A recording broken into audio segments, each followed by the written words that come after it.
All right, let's just jump right in. We're going to tackle a question that's, well, it's pretty intense, and it's pulled straight from Hannah Pickard's work on the philosophy of addiction. And trust me, this question is designed to challenge pretty much everything you might think you know about this subject. So, seriously, take a second and actually think about this. Picture it. You are totally and completely alone. You're in a cage, and the only thing there with you, the only option for anything at all, is a drug like cocaine. What would you do? I know, it's a really uncomfortable thing to imagine, but stick with me, because it's the key to unlocking a much more compassionate, a much more human way of looking at addiction. And that's the whole point, right? For so many people who are trapped by really terrible circumstances, severe poverty, mental illness, just a total lack of opportunity, their life is that cage. When your day-to-day existence is just misery and drugs are the only escape on the table, the choice to use them suddenly becomes chillingly understandable. Okay, so that leads us to the real puzzle of addiction. This is the thing that the standard ways of thinking about it really struggle to explain. How does drug use go from being something that kind of makes sense, a choice for pleasure or escape, to something that seems to defy all logic, a compulsion that just destroys a person's life? First, let's get some perspective here, because this is really important. Drug use is not some rare fringe activity. It's been a part of human culture forever. According to the UN, about 1 in every 17 people around the globe uses what we call illicit drugs. But here's the kicker. The overwhelming majority of those people never, ever become addicted. So why do people use drugs in the first place? Well, if you look at it from a psychological angle, it's not a big mystery at all. The reasons are actually deeply human. Drugs can help you feel more confident, they can comfort you when you're lonely, they can help you connect with your friends, or just give you a moment of pleasure. They serve real, powerful purposes in our lives. And this is where we see the split. With ordinary drug use, the good stuff seems to balance out or even outweigh the bad stuff. But addiction is that tipping point. It's the moment when the costs become absolutely catastrophic, and yet the person keeps using. That right there, that's the puzzle we're trying to solve. So how do we begin to solve it? Well, the book we're talking about proposes a pretty radical shift in thinking.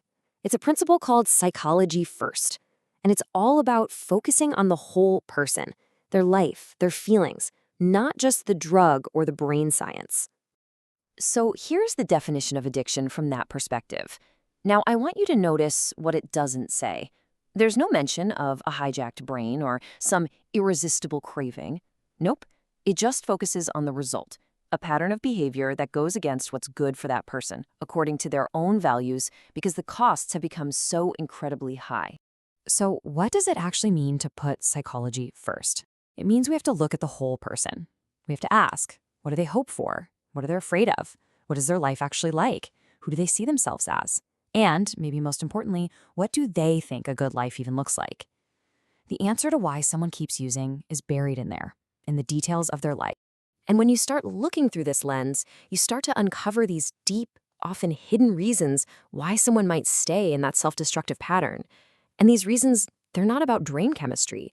They're about how drugs can end up serving some very fundamental, even if very painful, human needs. Okay, so the first reason is probably the one that makes the most intuitive sense to us. It's self-medication. It's simply the idea that people use drugs to try and cope with all the pain inside. Anxiety, trauma, depression, you name it. This quote from the book just captures it perfectly. Imagine living with this constant, churning chaos inside you your whole life. A drug can feel like the only thing that finally makes it all stop. It's not about getting high. It's about getting a moment of peace in what feels like a lifelong storm. For some, the drug provides a kind of security that they can't find anywhere else. Now, the second reason, this one is much darker and, frankly, a lot harder to wrap your head around. It's the idea of self-harm. And this is absolutely crucial to understanding some of the most destructive forms of addiction. With self-harm, the logic gets completely flipped on its head. The goal is no longer to feel good, the goal is to feel bad. The awful costs of using, the sickness, the loss of relationships, the pain, they aren't just side effects anymore. They are the point. It can be a way to punish a part of yourself that you hate, or to finally take control of your own suffering by saying, you know what, if anyone's going to hurt me, it's going to be me. And that brings us to the third hidden reason, and this one might be the most surprising of all. It's about identity. It's about what it means to actually see yourself and for other people to see you as an addict. Now, I know this sounds really strange, but for someone whose life is empty, who feels like they have no connection or purpose, adopting an addict identity can actually fill that void.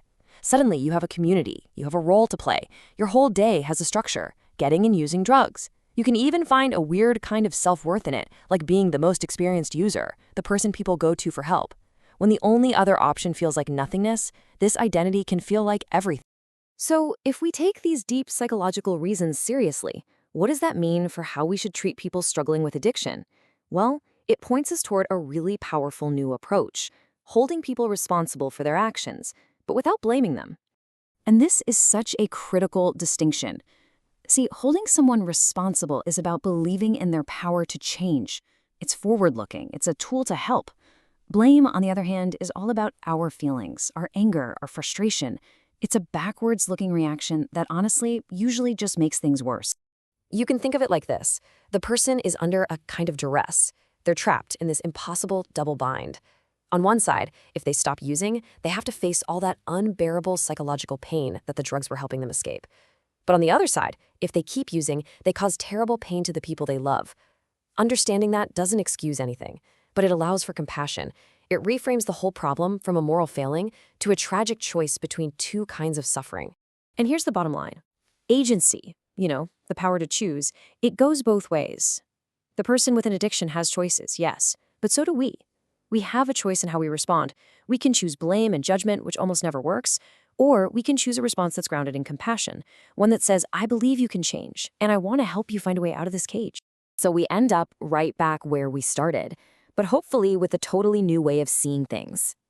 After thinking about all this, the self-medication, the self-harm, the search for an identity, ask yourself that question again.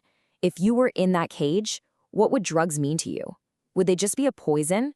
Or could they become a form of relief, a tool for control, or maybe the only identity you had left? The answer, as we've seen, is so much more complicated than we ever thought.